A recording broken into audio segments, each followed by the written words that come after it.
অনেক বছর ধরে যাব করে বড় বোনের বাড়িতে যাওয়া আর হচ্ছিল না। ফাইনালি ডিসিশন নিয়ে নিলাম বড় মেয়ের পরীক্ষার পরে যে এবারের ঈদটা বড় বোনের সাথে করবো। আর সেখানে যে ঈদের দিন কি করলাম সেগুলো নিয়ে ছোট্ট একটা ডেলি ব্লগে চলে আসছে। হ্যালো এভরিওয়ান, আসসালামু আলাইকুম। সবাই কেমন আছেন? আলহামদুলিল্লাহ, আল্লাহর রহমতে আমি ভালো আছি। আশা করি আপনারা সবাই ভালো আছেন।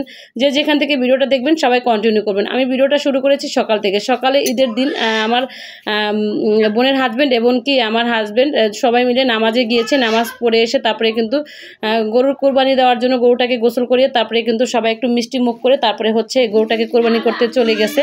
তো যাই হোক, আমি কিন্তু এখানে সবাইকে মিষ্টি মুখ করিয়ে সাথে একটু আম আর হচ্ছে মিষ্টি খাবার দিয়ে তারপরে কিন্তু সবাই খেয়ে চলে গেছে।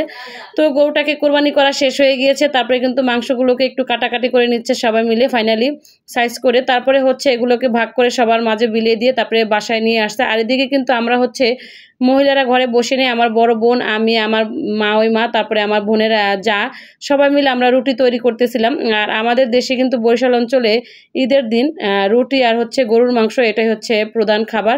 তো যাই হোক, ফাইনালি কিন্তু রুটিগুলো একজনে ভাজতেছে, আরেকজনে হচ্ছে হলো আপনার বেলতেছিলাম। তো রুটিগুলো ভাজা শেষ হয়ে গিয়েছে, এখন কিন্তু গরুর মাংসগুলোকে নিয়ে আসছে।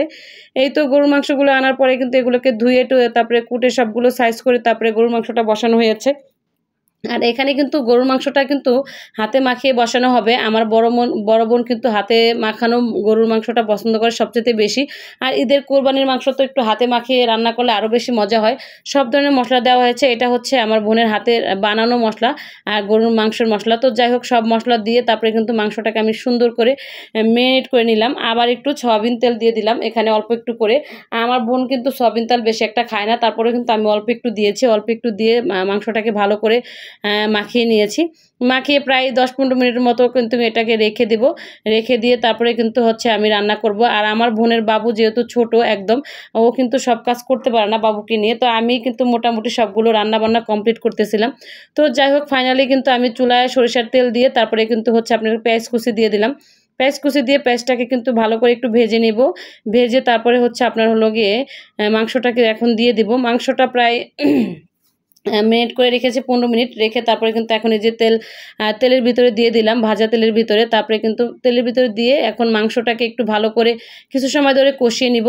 তো যাই হোক, এদিক দিয়ে কিন্তু আমি মাংসটা কষাচ্ছিলাম, ওদিক দিয়ে কিন্তু আমার বোন আবার হচ্ছে কলিজার ভুনা করতেছিল। সেই ভিডিওটা অবশ্য আমার নেওয়া হয়নি। তো যাই হোক, আসলে এক হাতে তো এত কাজ করা সম্ভব না, একদিকে ভিডিও নেওয়া, আরেকদিকে হচ্ছে রান্নাবান্না কমপ্লিট করা।